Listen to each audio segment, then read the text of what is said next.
Yo, what is going on, guys? How's everybody doing today? Welcome back to the Miss BZ YouTube channel. Today, I'm going to be reacting to some hot takes in my Discord server. I just posted an @everyoneping, and I asked people to give me some hot takes. So I'm just going to react to them, see what is going on with them, what exactly my thoughts are on them, what these people think about. Maybe I'll be able to bring some of them in to talk about it. Who knows? We'll see. I'm kind of just recording this. It's a pretty chill video, but let's get right into it. So the first hot take that I'm going to react to is going to be from a Discord user, Mitchell. God, that's a name. It's Mixhaell. So his hot take is that the Nets or Lakers will not win the finals. Neither one of them.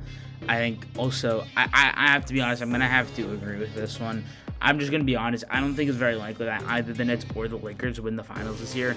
I just think that the Nets are going to be really beaten up injury-wise going down the line. I think so far we've seen them get very heavily hurt injury-wise, and I think just a slip up in one series could really be the end of it. I think they'll make it to the conference finals if they play the Knicks or the Hawks in the second round. They should have a pretty easy time there. But I just feel like with the Nets, it's going to be very hard for them to make the finals. Same with the Lakers, and I just don't think that either one of them will be able to win.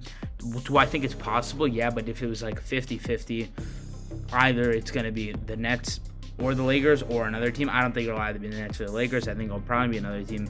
Maybe the Suns, maybe the Jazz, maybe the Sixers, maybe the Bucks. I feel like this could be a good year for the Bucks, but ultimately, I do not think that either the Lakers or Nets will win the finals. I think one of them can make it for sure, but I just do not think that the luck will get them that far. The next take that I'm reacting to is from user Yao 2.0 on Discord, and this take is, I'm going to disagree with this one a ton.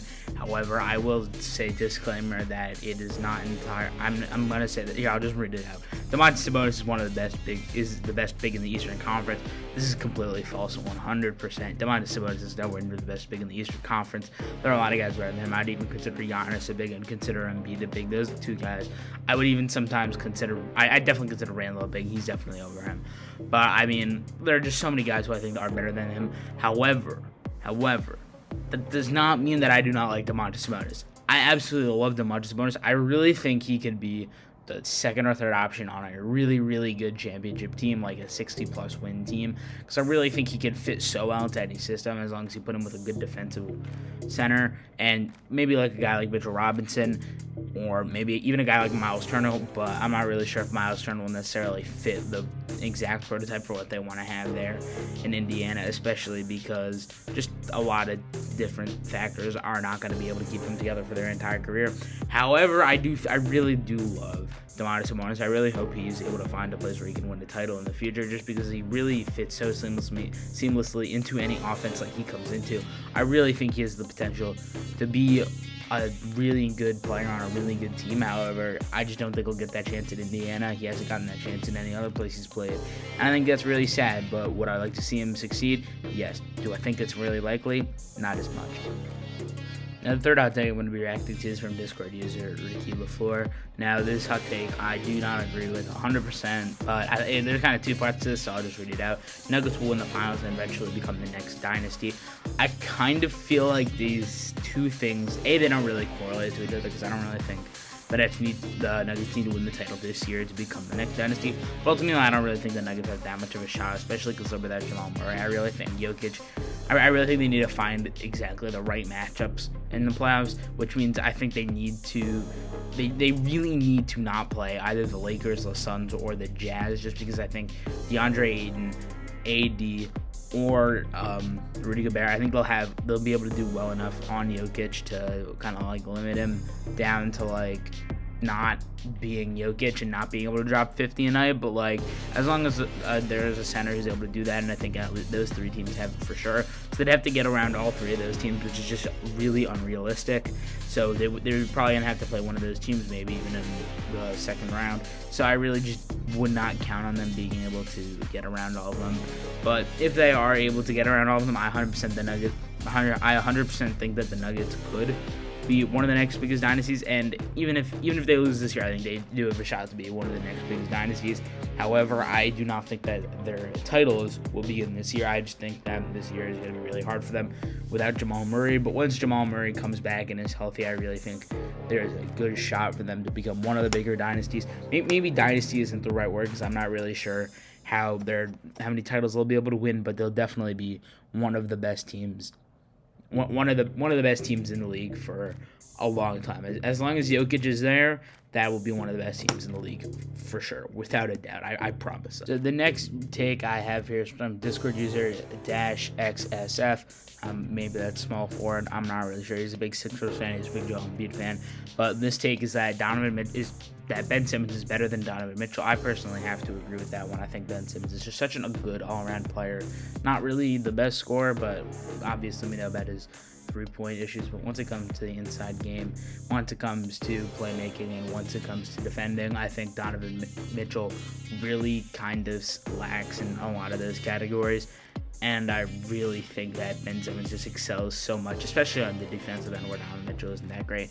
And then not to mention, I think Donovan Mitchell is a bit overrated just because of his efficiency. I don't really like tossing around the overrated, underrated terms, but I feel like Donovan Mitchell gets a lot more love than I think he might have deserved as a scorer, that is, just because he is often inefficient. I mean, I really love him as a go-to guy to get a bucket. Just when you look at the consistency of it, it's not that consistent. He just does not shoot at the volume that he should be shooting at, considering how many points per game he is scoring. He's scoring like 24, 25 points per game, but at just such a low efficiency, which really is a knock on him.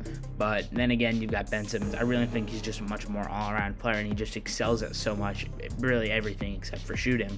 So yeah, I think without a doubt, you have to give that nod to Ben Simmons in that debate. I think it's very close, but Ben Simmons for sure gets the nod between the two of them. Next hot take I'm reacting to. This one is going to be from Discord user Elfroby. It's that Harden is better than Wade. I'm not really sure what exactly this is talking about, like time-wise, like is it all-time better scorer? But I think, or as an all-around player, I'll just divide it into this. I think as a player all-around, Harden is a bit better than Wade. Because you look at Harden as a scorer, he's just a lot better. He's an insanely good shooter, insanely good playmaker. Statistically, I think he's probably a bit better, but I think achievements-wise, I think you've got to give the edge to Wade.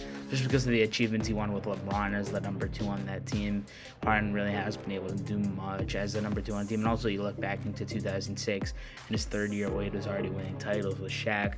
Obviously, Shaq was probably a bit better than anything that Harden ever had. That's at least my opinion. I'm not going to get into that, but I still and also not to mention that I think Harden, if he played with a big as good as Shaq, I think we'd probably see something amazing. But then again, like I think it's a really close debate, but I think ultimately if you have to combine everything up, I think you just have to give it to Harden. But I think it's so close that you really it's just that there are a lot of different. There are a lot of different, there's a lot of different, I guess, areas of the debate. Like, there's the whole issue of there's the issue of stats, there's the issue of allocates, and just a lot of stuff like that. So you really can't define this debate into one simple question. But I think overall, you just have to give it to Harden, and I really think it's as simple as that.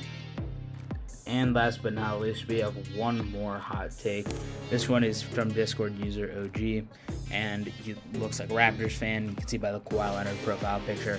But the hot take is that Derrick Rose will make the Hall of Fame, and this is a debate I feel extremely strongly about. But I think Derrick Rose 100% has to be a Hall of Famer.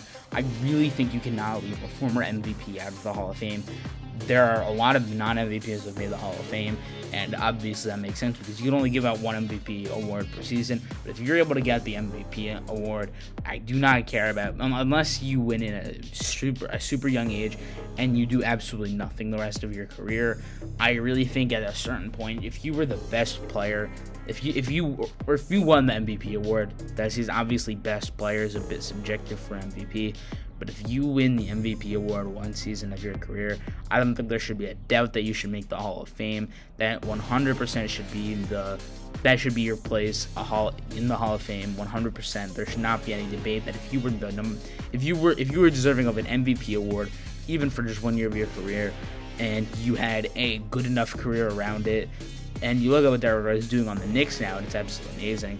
I really just think there's no way you can count out Derrick Rose from this. It's really you have to really. I do not think that you can give it to anyone else other than Derrick Rose, or not that you can give it to anyone else than Derrick Rose. But I really think he deserves a place in the Hall of Fame for that one season, and just the seasons that he was able to build around that, and the fact that he was able to have enough good seasons around that for this to even be a debate. Like, if he wasn't having these good type seasons this late in his career, I don't necessarily think he would actually be that close. I still would put him there, but because he's had that one MVP season, I really think he is deserving of a slot in the Hall of Fame. That's going to wrap it up for the video. Thank you guys so much for tuning in. If you're still here, make sure you like and subscribe, just because I need my subscriber count going up just to make sure that I can keep producing content like this. If you really liked it, leave a like, leave a comment as well. Just let me know that. I appreciate all the comments. Make sure I'll leave a bunch of links in the description, my Discord, my Instagram. I'm going to start posting there a bit more, my Twitter. Also, Bucket Zone links, my writer's page, as well as the site itself. Also, the Discord server for Bucket Zone. So, yeah, thank you guys for tuning in. I'll see you guys with the next video, and peace.